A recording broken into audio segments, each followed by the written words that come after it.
Yes, now let's go over revenue and growth strategy now. Now, my question to you is that what is your average ticket per customer and how many covers, what do you mean guests, do you aim to serve per day in order for you to break even? So honestly, we haven't even broken even as of yet. So you are operating at a loss? Not so much. Well, yeah, I would say at a loss, where we're still putting in our own money to make sure, you know, payroll is met and things like that. Even though we do have people that are coming in, right? But the people are coming in on the weekends, Friday, Saturday, right? And the word is starting to come out. We've only been open, you know, what, 2.5 months, yeah, 2.5 right? months, okay. So right now we are still putting in our own money to make sure things are functioning. And it's hard. It's hard. Now, I know Asian restaurant, they still treat the workers like they were in Haiti. They don't pay them well. On top of that, there's no health care, there's no 401k, there's no such thing. How do you So for me, go about that? They're paying, my staff is actually paid very well, right? Especially the front of the house. And I know Duke for the back of the house, he pays them well as well. Because most of the time, because this is new to me, I'm asking other people for advice. Okay. We pay our servers and bartenders $10 an hour plus their tips. Plus tips, yeah. And I'm hearing that's way too much. Most people are paying $5 to $6 an hour.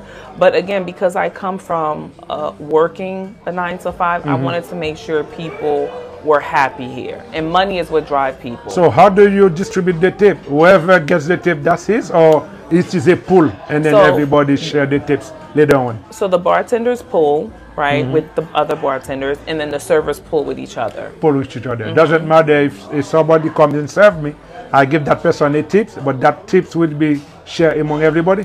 Amongst the server, yep. Servers, yep. Okay. Yep. Do you guys get a cut from management? No, I don't.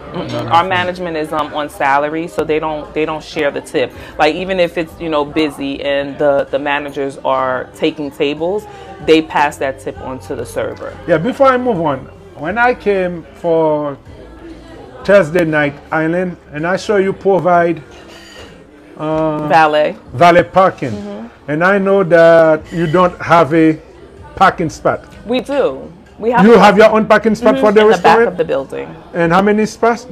Oh, it's like over 100. It's in the back of the building. That's for the restaurant. Well, we're renting it from the church, but it is for the church. But that's for you. Yes. Yep. It's for the restaurant. So nobody else can park there except you guys. So yes, so the school parks there during the day, and then we're allowed to park there also. Yep. Okay. Okay, that makes it easier.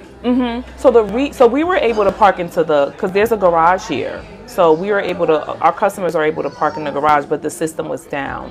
So the reason we offer valet, I think about myself when I go somewhere. Okay. I'm at an age where I want convenience. Convenience, yeah. I want to be able to get out my car and walk right in. I don't want to park. I don't want to walk far. So that was the concept for me. And because I'm trying to create a fine dining experience.